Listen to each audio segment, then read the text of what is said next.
कह रहे हैं विश्व गुरु बन गए और जब जाते हैं विदेश तो वहाँ कह रहे हैं कि हम बाबा साहब के देश से आते हैं, महात्मा बुद्ध के देश से आते हैं। वहाँ पे कहने राम जय श्री राम का नारा लगाते हैं। शिक्षा, स्वास्थ्य और रोजगार, तीन चीज़ पर सरकारी तंत्र होना चाहिए। किसी तरह से हिंदू मुस्लिम करके मनुस्मृति लागू कर दे, जहाँ पर जो पुराने समय में चलती थी वर्ण व्यवस्था, उसको लागू करेंगे। विश्व गुरु बनने के लिए आपको शिक्षा को जमीनी स्तर तक ले जाना पड़ेगा ना।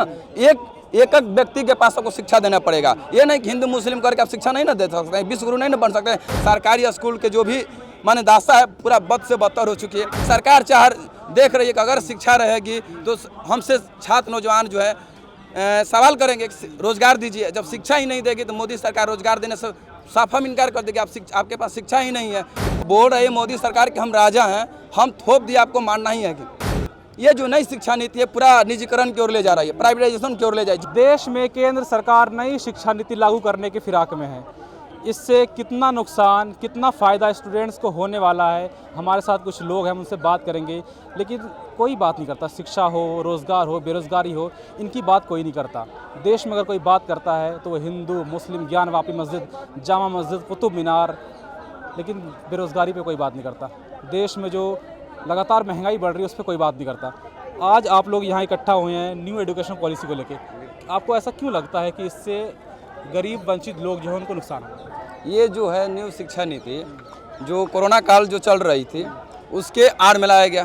पहली बात तो है कि शिक्षा जो आती है समवर्ती सूची का विषय है, इस पर चर्चा और बहस होनी चाहिए। संसद में होनी चाहिए, राज्य परिषद में होना चाहिए, उसके साथ राज्यों से सहमति लेनी चाहिए। जब कोरोना काल चल रही थी, पूरा देश संकट में था, पूरा देश की जनता जो थी त्राहिमाम कर रही थी किस तरह से अपनी जान बचाया जाए, उस समय सरकार यानी मोदी सरकार की जो सरकार चल रही है, इन्होंने पिछली दरवाजा से जिस तरह से तीनों कृषि कानून लेकर आया उसी तरह से लेकर आया, विदाउट संसद में पास किए हुए उसको थोप दिया गया। बोल रही है मोदी सरकार कि हम राजा हैं, हम थोप दिए, आपको मानना ही है। कि जो कि शिक्षा हम बोले कि समवर्ती सूची के है, राज्यों से सहमति लिया जाना चाहिए, लेकिन राज्य से किसी भी राज्य से सहमति नहीं लिया गया। संसद में इस पर चर्चा नहीं हुआ।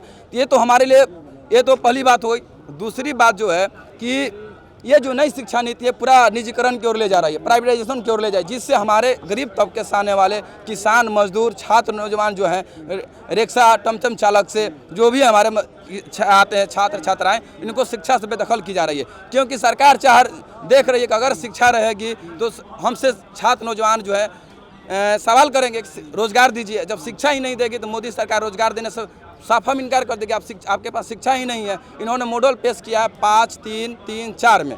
अब बताइए 3 क्लास पहला इन्होंने बोला है कि 3 क्लास यानी 3 ईयर पर कोई भी बच्चा को उसको एडमिशन कराया जाएगा स्कूल में। आप ही बताइए, पूरा सर्वे कर लीजिएगा पूरा माने गांव लेवल तक कि प्राइमरी स्कूल में जो होती है 3 क्लास में 5, जो पुरानी शिक्षा नीति थी 5 साल पर एडमिशन होती थी, इन्होंने बोला 3 साल पर एडमिशन होनी चाहिए। 3 साल के लिए उसके लिए प्ले का स्कूल होना चाहिए, टीचर होना चाहिए, उसके लिए व्यवस्था होनी चाहिए। कोई नहीं है। यानी और है कि जो भी स्कूल या विद्यालय जो इस क्राइटेरिया को पूरा नहीं करेगा उस स्कूल को मान्यता रद्द किया जाएगा। अब बताइए कि जो गरीब तबके से आने वाले हैं, जो सरकारी स्कूल है, आप भी देख रहे हैं, आपसे तो आप तो वाकिफ़ हैं कि सरकारी स्कूल के जो भी माने दास्ता है पूरा बद से बदतर हो चुकी है। लेकिन उनका ये कहना है कि प्राइवेटाइजेशन से फैसिलिटीज़ बढ़ेंगी, जो छात्र आएंगे एडमिशन के लिए उनको ज़्यादा से ज़्यादा फैसिलिटीज़ मिलेगी, पढ़ाई का अवसर मिलेगा। अच्छा, आप फैसिलिटी मिलेगी। आप भी जानते हैं कि कोरोना काल के समय प्राइवेटाइजेशन सुनने बोला फैसिलिटी मिलेगी, तो कोरोना काल के समय पूरा देश संकट में था। एक एक जान बचाने के लिए तरस रहे लोग, उसमें निजी अस्पताल कहाँ थी? आप ही बताइए, आप ही से पूछ रहे हैं, आप तो मीडिया कर्मी हैं, उसमें पूरा रिपोर्ट रख रहे होंगे। निजी अस्पताल टोटल बंद हो गया था दरवाज़ा। टोटल एम्स जैसे हम बिहार से आते हैं, बिहार में सरकार जहाँ से आते हैं वहाँ आरा से आते हैं, वहाँ के सिर्फ जो जिला अस्पताल होती है, ब्लॉक अस्पताल होती है, PMCH होती है, NMCH, ये सब खुली थी। जितने भी पारस में बड़े बड़े अस्पताल हैं सभी अस्पताल बंद हो चुके थे। आप ही बताइए कि प्राइवेट से किसको फायदा होगा? जब भी विकट आती है उस समय सरकारी खजाना देखा जाता है, सरकारी चीज़ को देखा जाता है। हम चाह रहे हैं कि नहीं, सरकार की चीज़ है, मेरी संपत्ति है, सरकारी चीज़ को बचा कर रखेंगे। शिक्षा, स्वास्थ्य और रोजगार, तीन चीज़ पर सरकारी तंत्र होना चाहिए। शिक्षा, स्वास्थ्य और बेरोजगारी पे आप बात कर, लेकिन इन पे तो कोई बात नहीं कर रहा। आपके बेगूसराय से सांसद हैं गिरिराज सिंह, वो भी बात नहीं करते, वो भी लगातार हिंदू मुस्लिम की बात करते हैं। तो उनको देखिए, उनके पास कोई मुद्दा नहीं है। जब देश में 2014 में जो लोग कोरोना सत्ता में आने के लिए जब उनको चुनावी सभा चल रही थी तो वो लोग भाषण दे रहे थे कि आज जो चल रही है देश में बेरोजगारी के साथ महंगाई है, महंगाई पर उन्होंने सत्ता बना लिया। लेकिन महंगाई पर उन्होंने बात नहीं कर रही, सिर्फ हिंदू मुस्लिम भड़का रहे हैं। आपने बात सही कहा, लेकिन उच्चार जान रहे हैं कि अगर हिंदू मुस्लिम हम नहीं करेंगे तो मेरे सत्ता नहीं बचेगी। वो रोजगार पर बात नहीं करें क्योंकि रोजगार नहीं दिया 8 साल में किसी को, शिक्षा नहीं दी है, स्वास्थ्य में कोई विकास नहीं हुआ, तो बात कहाँ से करेंगे। उनके पास तो एक ही मुद्दा बचा हुआ है, उनका एक मेन एजेंडा है। उनको वो तो चाह रहे हैं कि किसी तरह से हिंदू मुस्लिम करके मनुस्मृति लागू कर दे, जहाँ पर जो पुराने समय में चलती थी वर्ण व्यवस्था उसको लागू करेंगे। अभी एक डॉक्टर रतन लाल को जो पिछले समय में गिरफ्तार किया गया था, उन्होंने बोला, अभी हम उनके भाषण सुन रहे थे कि जो शिक्षा नीति है ये पूर्ण रूप से माने वैदिक काल की जो सभ्यता चल रही थी उसकी ओर नहीं, वर्ण व्यवस्था लागू की ओर अग्रसर है सरकार। तो वर्ण व्यवस्था लागू होता है, आप समझिए कुछ ही लोग के पास मुट्ठी में शिक्षा रहेगी, जो गरीब तबके से आने वाले उनके पास शिक्षा नहीं जाएगी। मनुस्मृति की बात की, मनुवाद की बात की, अगर मनुवाद लागू कर रही है या करवाने की कोशिश हो रही है पिछले 2014 से, तो क्या गलत है इसमें? गलत है ना, गलत है क्योंकि जो संविधान में रहा है धर्मनिरपेक्ष है।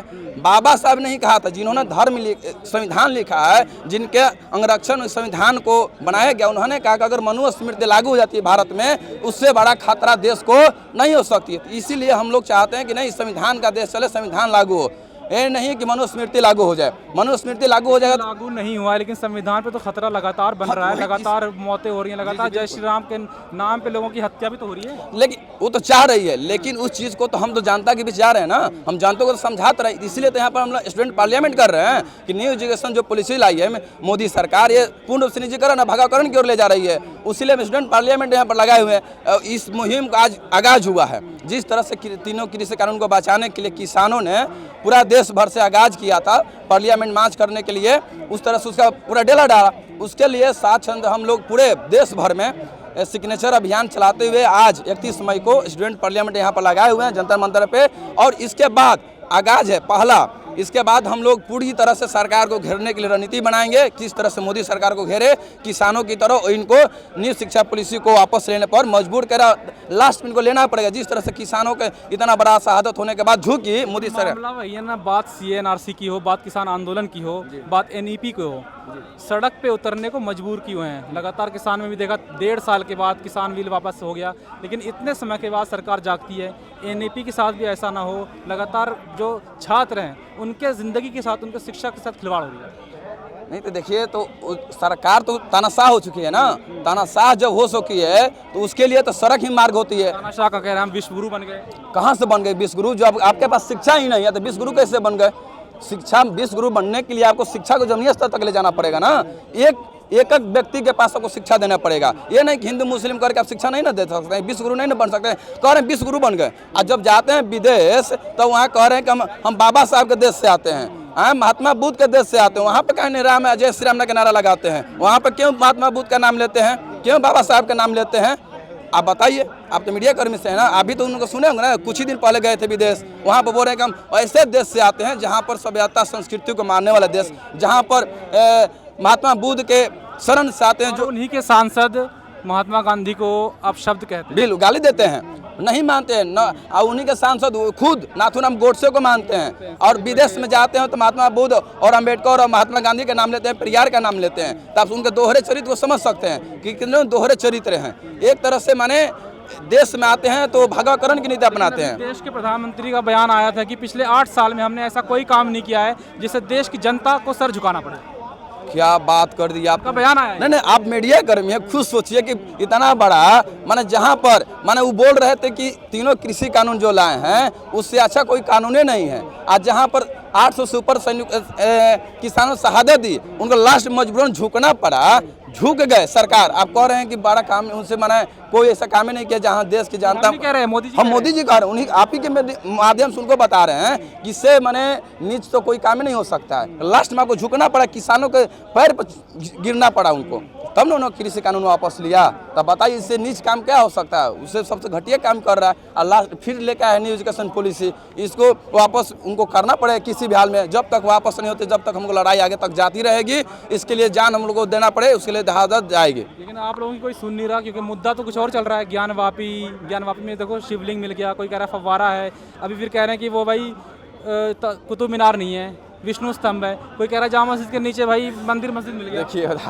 वहाँ पर उनके उनका कैसा माहौल बनाया समझ रहे हैं। जो आप ज्ञानवापी की बात कर रहे हैं, उनके सांसदीय क्षेत्र से है, तो वो तो देख रहे हैं कम से कम शिक्षा की व्यवस्था जो वहाँ की लाचार चल रही है, स्वास्थ्य की व्यवस्था लाचार चल रही है, किसानों की हालत दयनीय हो चुकी है, समय पर ना पानी मिलती है, ना बीज मिलती है, ना खाद मिलती है। तो आप सोच सकते हैं उनके पास कोई मुद्दा ही नहीं है, तो क्या बचेगा। जो हमारे गरीब तबके से आने वाले हैं समाज, जो हिंदू मुस्लिम आने वाले हैं, शिक्षा नहीं दी जा रही है, तब बताइए तो हिंदू मुस्लिम तो बांटेंगे ही। ज्ञान नहीं है तो दोबारा सरकार कैसे बनेगी उत्तर प्रदेश में? हम तो वही तो खुद आप भी जानते हैं कैसे बना है, कितने बल बूते से बना है। आप भी जानते हैं किस तरह से ईवीएम को हैक किया गया था, बड़े बड़ी गाड़ी मिली थी, ट्रक पर लदा हुआ ईवीएम। आप क्या बात कर रहे हैं, वो तो ज़बरदस्ती सरकार बनी, वहाँ पर हो चाहे बिहार में हो, ज़बरदस्ती सरकार बनाई है। उनका सरकार जानता थोड़ा ना माइनॉरिटी दिया है, वो तो अपने बल बूते से हासिल किए हैं सत्ता। बिल्कुल आरोप लगा रहे हैं एकदम आरोप हमेशा लगाते हैं, आज से नहीं बचपन से आरोप लगाते हैं। ये कभी भी हम भागवाकरण यानी आरएसएस को हम कभी भी नहीं देख सकते हैं, क्योंकि देश को बांटने के काम करती है, देश को जोड़ने के काम नहीं करती है। अगर आप सोचिए और हिंदू मुस्लिम की एकता बनी थी तो अंग्रेजों ने डर कर हिंदू मुस्लिम की एकता को तोड़ा था, जिसके बाद उन्होंने 40 साल और राज किया था। इसी तरह से मोदी सरकार ने देख रही कि हिंदू मुस्लिम की एकता बन रही है, उसी तरह से हिंदू मुस्लिम की एकता को इन्होंने तोड़ रही है और राज करने के लिए उनके पास और कोई मुद्दा ही नहीं है। अंग्रेज के सिर्फ नीति पर चल रहे हैं। जिस तरह से अंग्रेजों ने हिंदू मुस्लिम को बांटने की नीति अपनाई थी, उसी तरह से इन्होंने हिंदू मुस्लिम की एकता को माने तोड़ते हुए देश की सत्ता पर राज करना चाहती है। आखिरी सवाल, वीर सावरकर पे क्या कहेंगे आप? वीर सावरकर, लगातार वीर सावरकर को एक महान सावरकर तो बहुत ही, सोचिए कि मैं अंग्रेजों के चाटुकारता थे, उनसे माफ़ी मांगते थे तो माफ़ी मांग कर जेल से निकले हुए। हमारे तो योद्धा भगत सिंह हैं, हम तो भगत सिंह वारिस से उनके विचारों पर चलते हैं। हाँ, वो तो माफ़ी मांगते हैं, वो तो माफ़ी मांग के जेल से निकलते हैं। उन्हीं को ये भागवा करो वाला बीजेपी वाले आरएसएस वाले मानते हैं अपना गुरु। हम तो उनको गुरु नहीं मानते हैं, मेरा गुरु तो भगत सिंह है।